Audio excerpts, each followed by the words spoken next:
Love at first sight. At 16, I had looked like the punk you always warned your daughter about. I was a little greasy, considered kind of a hood. This wasn't an earned reputation. I wasn't a bad kid. It was my hair, all slicked down with that VO5 and that waterfall cut that just screamed, he's a rebel. I was at the Garden City Bowl when our eyes first met.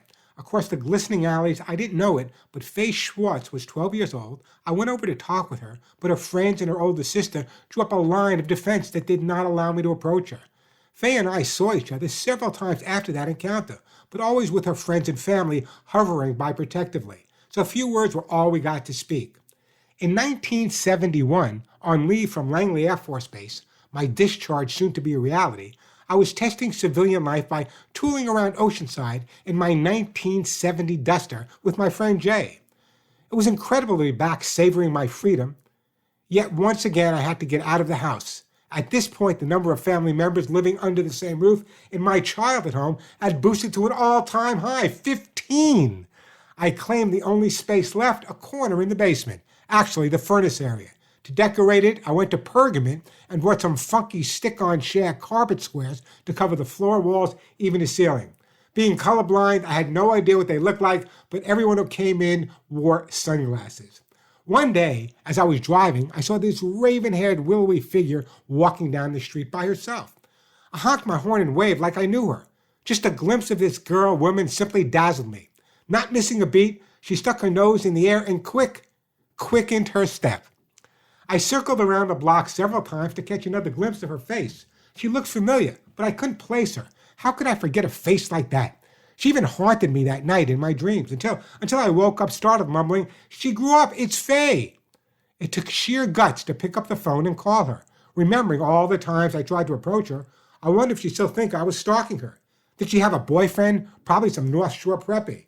Maybe she joined the anti-war movement and was disgusted by absolutely, it was amazing. When she answered, I said, "Hi, Faye, you probably don't remember me." Actually, she did, and we talked for nearly a half hour.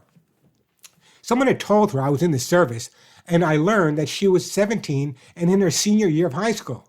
I told her I had 6 months left to serve in Virginia before completing my service duty, but I'd have a 3-day pass the coming week. Could I drop by then? She welcomed me back, and so on our first date, when the sky is the limit, Faye Schwartz took advantage of an impoverished serviceman by asking me, the nerve, asking me to take her to dinner. Of course, at Jack in the Box. Naturally, we talked about animals. Just like me, she was addicted to retrieving animals and bringing them home to Mom. Her mother, Linda, was an Australian war bride who had spent much of her life in the outback.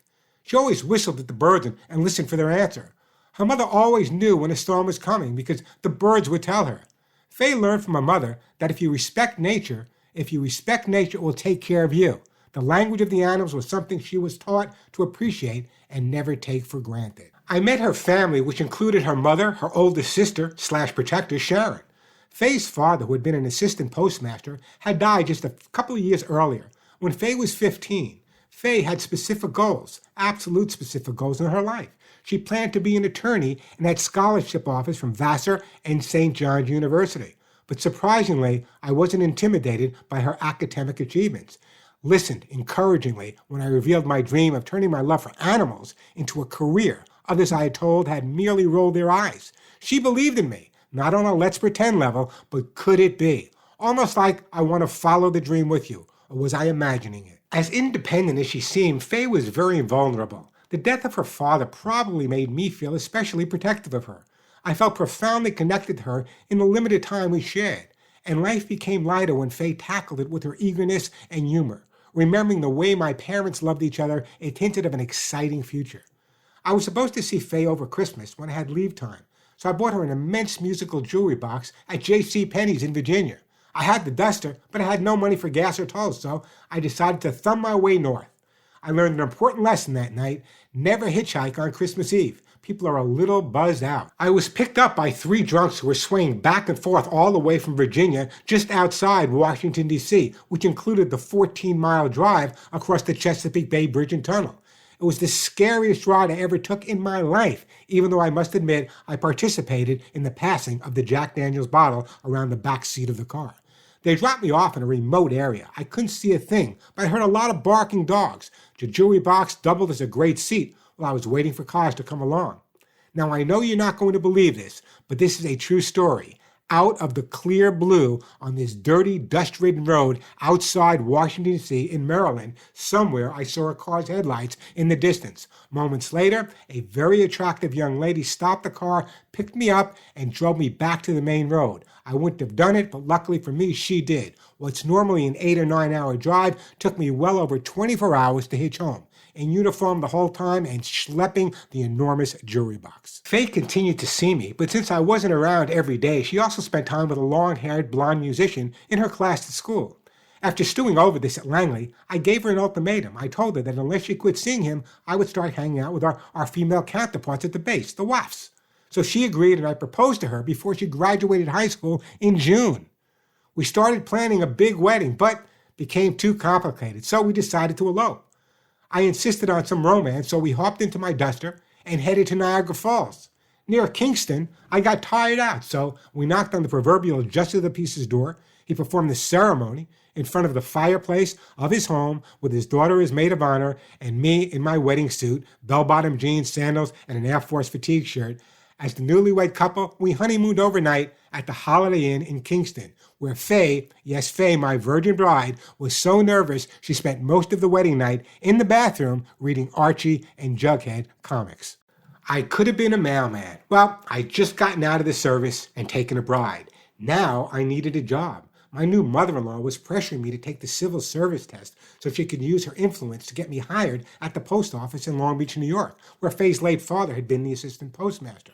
I can get you into the post office, you can become a mailman with a good income, great benefits, and a civil service career for your entire life. I had just gotten out of a uniform and was very dubious about getting back into another one, so I resisted.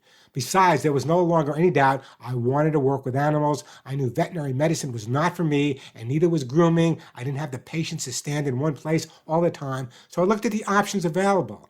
I liked the notion of helping people communicate with their pets, analyzing the behavior of not just the animal, but its owner, then solving the problem right in the home. Roughly, that was the job description for what I dubbed myself as a pet psychologist. I had no idea, however, where one could find a job as a pet psychologist. Obviously, there were no ads for one in the New York Times. After telling our families about my career choice, both my parents and Faye's mother wanted me to get into therapy real quick. With my 12-week unemployment from the service running out and turning down an offer to sell paint at a local hardware store for the $3 an hour, I took a job behind the counter at a dry cleaning store. Yes, that was my beginning, a dry cleaning store. When you work at a dry cleaners, you have customers who come in every other day, even 3 times a week, and they bring in clothing that is covered with dog hair, cat hair, or God knows what kind of hair. Anyway, I'd start up a conversation. We talk about the hair on their clothes and ultimately how the pet hair on their clothes got there. They started telling me the problems they were having with their pets, and I realized there really was a need for what I wanted to do. Yet still, I had no idea how to get that need out to the public. People all had questions. My cat is peeing on the floor. My dog is jumping on my mother-in-law. What do I do? What do I do? I turned to my wife, Faye, at this point and said, Faye, I really need to grab the attention of these people. So we brainstormed, investing our last $8, took in an ad in the local penny saver that circulated in the 5 towns of Long Island, a very affluent area with a high Jewish population. This is my ad on my desk to this day. The ad read, "We'll teach your dog Yiddish for $15. Well, the phone started ringing and people explained their pet situations. Whether it was housebreaking, jumping, chewing, whatever, I would go into their home and solve their pets' problems. Once I started doing that, recommendations followed. It was networking before networking had a name. One person would tell another person, who would tell another person, and so on. It was the American dream. Move to the suburbs, get a pet, have problems, call Warren. It all followed in quite an interesting path. Then they would recommend me to their veterinarians. Hey, you're not going to believe this. This guy came to my house, and you know my dog has been growling for 5 years. All of a sudden, my dog behaves like Lassie. So things were starting to gel. What I didn't know was how does one start a business? You need a couple of $100s to incorporate, and I still had no money. I thought we'd work at pet stores around town. Basically, they would pay in leashes and collars, so I'd go out and train dogs. During this process, I met a really nice lady. Really nice lady.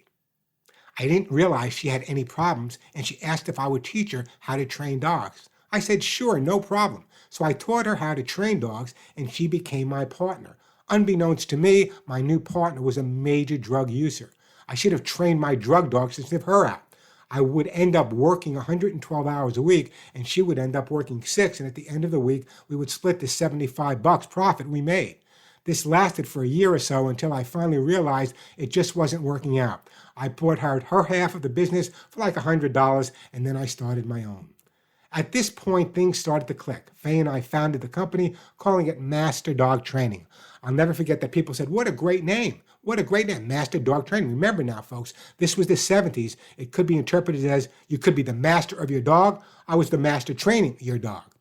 Business started to snowball, and the phone started ringing off the wall. I knew I wasn't going to be able to handle this all by myself. I was going to have to hire people.